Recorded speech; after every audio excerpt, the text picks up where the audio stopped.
శ్రీ మహాగణపతయే నమః. శ్రీ సరస్వత్యై నమః.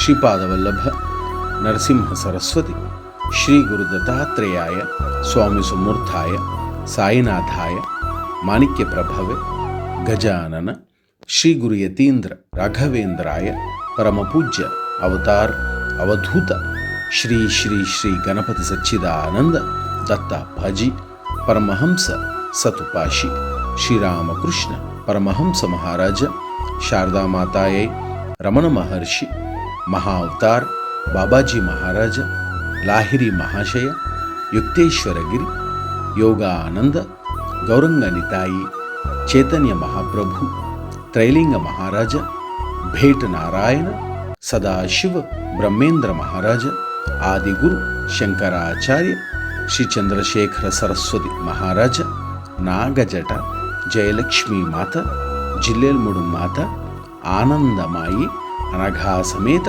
గురుదత్త మహారాజుకి జయ హో జయ హో. శ్రీపాదరాజం శరణం ప్రపద్యే.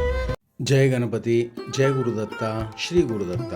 యావద్మంది భగవద్భక్తులకు దత్త భక్తులకు మన జయనామగుణ సంకీర్తన సభ్యులు భక్తులు అందరికీ కూడా ఒకపారి మనస్ఫూర్తిగా హృదయాంతరాల్లోంచి నమస్కారం చేస్తూ శ్రీరామకృష్ణ పరమహంస మహారాజుల గురించి కొంచెం తెలుసుకుందాము.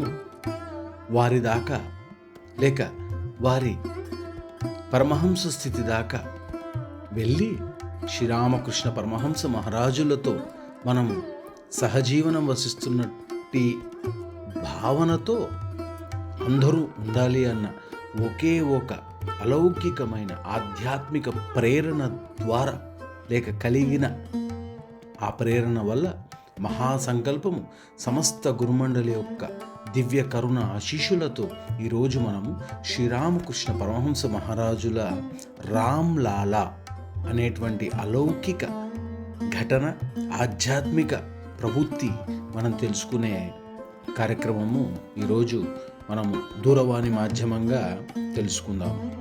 అయితే ఇక్కడ ఈ విషయ సూచిక ఏదైతే మనం తీసుకుంటున్నామో జయనామగుణ సంకీర్తన ద్వారా మన జయనామగుణ సంకీర్తన సభ్యులందరికీ ఏదైతే పంచుకుంటున్నామో ఇది సాక్షాత్తు స్వామి శారదానంద వారు రచించిన శ్రీరామకృష్ణ పరమహంస సమగ్ర సప్రమాణిక జీవిత గాథ నుంచి మనం తీసుకున్నది.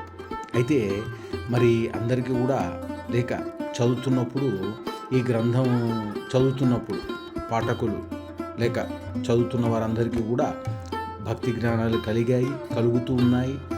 అలాగే మానవ జీవిత పరమసత్యాన్ని అవగాహన చేసుకునే పదంలో మనమందరము కూడా పురోగమిస్తామని మన హృదయాలన్నీ కూడా శాంతి ఆనందాలతో ఉప్పొంగుతున్నాయని లేక ఉప్పొంగుతాయని ఆకాంక్షిస్తూ శ్రీరామకృష్ణ పరమహంస మహారాజులను వారిని పరమహంస సమైక్య లేక పరమహంస సమాధ్యస్థితి లేక సవికల్ప సమాధ్యస్థితి నిర్వికల్ప సమాధ్యస్థిత అని కూడా అనుకుంటూ శ్రీరామకృష్ణ పరమహంస మహారాజులను మరొకసారి వేడుకుంటూ ఆ రామ్లాలా గురించి చెప్పుకుందామా? మరి కొనసాగిద్దామా? ఒక బాబాజీ గారు శ్రీరామకృష్ణ పరమహంస మహారాజులు చెప్తున్న కథ ప్రకారంగా, అంటే ఇది జరిగిన వాస్తవ సంఘటన. వారు ఏం చెప్తున్నారంటే, ఒక బాబాజీ ఒక జటాధారి అన్నమాట. ఇక్కడ బాబా అంటే అందరికీ తెలిసిన విషయమే, ఒక తండ్రి. వారు రామ్లాలా అనేటువంటి బాలరాముని విగ్రహాన్ని కొలుస్తూ ఉండేవారు, అంటే పూజిస్తూ ఉండేవారు. ఎక్కడికి వెళ్ళినా తనతో పాటు తీసుకెళ్లేవాడు. భిక్ష ద్వారా లభించిన ఆహారాన్ని వండి రామ్లాలాకు నైవేద్యంగా అర్పించేవాడు. అంతేకాదు సుమా, నిజంగా రామ్లాలా ఆ బాలరాముడు ఆరగించడము లేదా ఏదైనా తింటానని మారం చేయడము, పచారులు చేసి రావాలని కోరుకోవటము, అంటే అల్లరి చేస్తూ ఉండేవాడు. ఇవన్నీ కూడా ఆ బాబాజీ ఆ సాధువు ప్రత్యక్షంగా దర్శించేవాడు. ఆ రామ్లాలా సాహచర్యంలో అతడు ఎవరు? ఆ బాబాజీ గారు, ఆ జటాధారి, ఆ సన్యాసి లేక ఆ పుణ్యసాధువు రోజు కూడా ప్రత్యక్షంగా రామ్లాలా సాహచర్యంలో సదా ఆనంద పారవశ్య స్థితిలో ఉండేవారు. రామ్లాల అవన్నీ చేయడం కూడా నేను చూశాను అని శ్రీరామకృష్ణ పరమహంస మహారాజులు తెలియజేయటం జరిగింది. 24 గంటల సేపు జటాధారి వద్ద కూర్చుని రామ్లాలను తదేకంగా చూస్తూ ఉండేవాడిని అనేవారు శ్రీరామకృష్ణ పరమహంస మహారాజులు.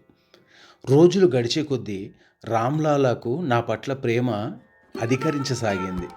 నేను జటాధారి వద్ద కూర్చుని ఉన్నంతసేపు రామ్లాల ఆడుతూ పాడుతూ ఆనందంగా అక్కడే ఉండేవాడు.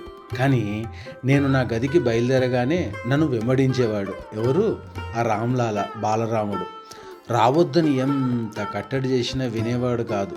మొదట్లో ఇదంతా ఏదో నా మతిభ్రమ అనుకునేవాడిని అనేవారు శ్రీరామకృష్ణ పరమహంస మహారాజులు.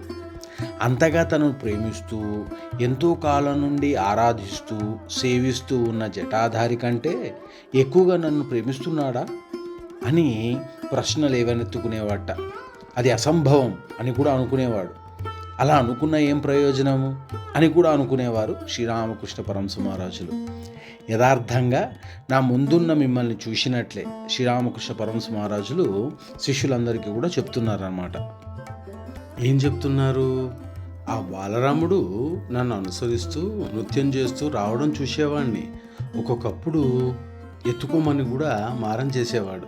మరొకప్పుడు ఒళ్ళో కూర్చోబెట్టుకుంటే స్థిమితంగా అక్కడ కూర్చుని ఉండేవాడు కాదు.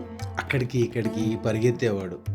ముళ్ళ కంచెలలోకి పోయి పూలు కోసేవాడు. లేదా గంగా నదిలోకి దూకి ఈదుతూ నీటిని ఎగజిమ్మేవాడు. నేను పదే పదే నాయన రామ్లాల అలా చేయవద్దు అని చెప్తూ ఉండేవాడిని. ఎండలో తిరిగితే కాళ్ళు బొబ్బలెక్కుతాయి, ఎక్కువసేపు నీళ్ళలో నానితే జలుబు చేసి జ్వరం వస్తుంది అని చెప్పేవాడిని. ఎంత చెప్పినా వినిపించుకునేవాడు కాదు సుమా. మరెవరికో నేను చెప్తున్నట్లు ఒక్కొక్క పారి పట్టించుకునేవాడే కాదు. పద్మపత్రాలు వంటి తన అందమైన కళ్ళతో నా వంకే చూస్తూ మందహాసం చేసేవాడు. నన్ను విసిగించాలని మరింత అల్లరి పనులు చేసేవాడు. మూతి ముడుచుకుని నన్ను వెక్కిరించేవాడు. నాకప్పుడు నిజంగా కోపం ముంచుకొచ్చేది. ఉండు, ఈరోజు బడిత పూజ చేస్తాను అని తిట్టేవాడిని. ఇలా కేకలేసి ఎండలో నుండో లేదా నీళ్ల నుండో యువతలకు లాక్కునొచ్చి అది ఇది చెప్పి బుజ్జగించి గదిలోనే ఆడుకునేలా చేసేవాడిని. అతడి చిలిపి చేష్టలు మితిమీరినప్పుడు 1-2 వడ్డించేవాడిని కూడాను. దెబ్బలు తిన్నప్పుడు అతడి అందమైన పెదవులు కనిపించేవి. ఏడుస్తూ నా వైపే చూస్తూ ఉండేవాడు. అతడు ఏడవడం చూసి నేనెంతో బాధపడేవాడిని. వెంటనే ఆప్యాయంగా ఒళ్ళోకి తీసుకుని బుజ్జగించేవాడిని. ఇవన్నీ నిజంగా జరిగాయి అని శ్రీరామకృష్ణ పరమహంస మహారాజులు వారి శిష్య బృందానికి చెప్తూ మనందరికీ కూడా చక్కగా రామ్లాలా యొక్క ఉదాంతము, మనము స్పందించే తీరు ఆధ్యాత్మిక ఉన్నతి కోసము ప్రగతి కోసము మాత్రమే చెప్తున్నట్టుగా భావన రావటం లేదు. వస్తోంది మరి. ఒకరోజు స్నానం చేయడానికి నేను వెళ్తూ ఉంటే నాతో పాటు వస్తానని పట్టుబట్టాడు రామ్లాల. చేసేది లేక నాతో కూడా తీసుకువెళ్ళాను. కానీ ఎంతసేపటికి నీళ్ళ నుండి బయటికి రాడే. ఎంత చెప్పినా వినిపించుకోలేదు. చివరకు నా కోపం వచ్చింది. అతన్ని నీళ్ళలో ముంచి ఇష్టం వచ్చినంతసేపు నీళ్ళలో ఉండు అని అన్నాను. అప్పుడు అతడు నిజంగానే ఊపిరాడక గిలగిలా కొట్టుకోవడం చూసి నేను చేసిన పనికి పశ్చాత్తాపం పొంది నీళ్ళ నుండి బయటకి తీసి ఎత్తుకున్నాను. మరొక సందర్భంలో అతడి కోసము, ఆ రామ్లాలా కోసము ఎంత బాధపడ్డానో చెప్పలేనయ్యా మాటల్లో. ఆ రోజు ఏదో తినాలని రామ్లాల మొండికేశాడు. పొట్టుదీయని అటుకులు ఇచ్చాను. ఆ అటుకులు తిని రామ్లాల నాలుక గిరుకుపోయింది. అది చూసి నేను పడిన బాధ అంత ఇంత కాదు. వెంటనే అతని నా ఒళ్ళోకి తీసుకుని అతని చుబుకాన్ని పుచ్చుకుని, అయ్యో ఎంత అనాలోచితంగా మూర్ఖంగా ప్రవర్తించాను తండ్రి. తల్లి కౌసల్య వెన్నమీగడలను పెట్టిన నీ నోట్లో ఈ మోటు పదార్థాన్ని పెట్టాను కదా తండ్రి అని బిగ్గరగా ఏడుస్తూ చెప్పాను. ఎన్నడో జరిగిపోయిన ఆ సంఘటన గురించి శ్రీరామకృష్ణ పరమహంస మహారాజులకు చెబుతూ ఉంటే శోకం పెళ్ళుబీకింది. వారు ఆ శిష్యుల ముందు బోరున ఏడ్చేశారు. రామ్లాలతో ఆయనకు ఏర్పడిన ఆప్యాయ అనురాగాల బంధము మనందరికీ కూడా కించిత్ కూడా అవగతం కాకపోయినా ఆయన పట్ల ఉన్న గౌరవంతో మనందరికీ కూడా నా వెంట కూడా కళ్ళ నీళ్ళు వస్తున్నాయి. మనందరం కూడా ఆ శ్రీరామకృష్ణ పరమహంస మహారాజులు సాక్షాత్తు అమ్మతో మాట్లాడాను, రామ్లాలాతో బాలరాముడితో మాట్లాడాను అని చెప్పటానికి ఈ ఒక్క సంఘటన చాలు. అయితే మాయాపాశంలో కట్టుపడిపోయిన అల్పజీవులమైన మనము రామ్లాలా గురించి విని అలాగా శబ్దం లేకుండా ఉండిపోవడమే తప్ప ఏం చేయగలుగుతాము? కానీ ఒకటి మాత్రం అర్థమవుతోంది. ఏంటి అని అంటే, మనకి అలాంటి రామ్లాలా విగ్రహాన్ని చూస్తే ఒక లోహం తప్ప ఏమీ కనిపించదు కదా. కానీ శ్రీరామకృష్ణ పరమహంస మహారాజులకు ఆ రామ్లాలా పట్ల ప్రేమ మనందరికీ కూడా, యావత్ మంది జయనామగుణ సంకీర్తన సభ్యులందరికీ కూడా మళ్ళీ మనం శ్రీరామకృష్ణ పరమహంస మహారాజులనే వేడుకుంటున్నాము. స్వామి, మాకు లేక మాలో ఆ తీవ్రమైన ప్రేమ కల్పించు స్వామి.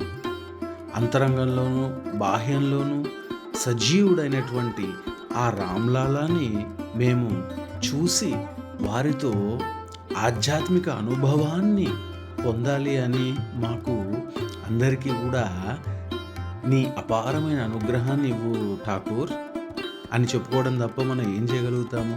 భక్తిహీనులమైన మనందరికీ కూడా ఒక ప్రతిమ, ఒక లోహం మాత్రమే కనపడుతుంది. కానీ శ్రీరామకృష్ణ పరమహంస మహారాజులు చెప్పినవి నిజంగా జరిగాయి, అవి సంభవము అనే ఆలోచనలు కూడా మనకి తలెత్తుతున్నాయి. ఆధ్యాత్మికపరమైన ప్రతి విషయంలోనూ మనకు సంశయమే ఏర్పడుతుంది.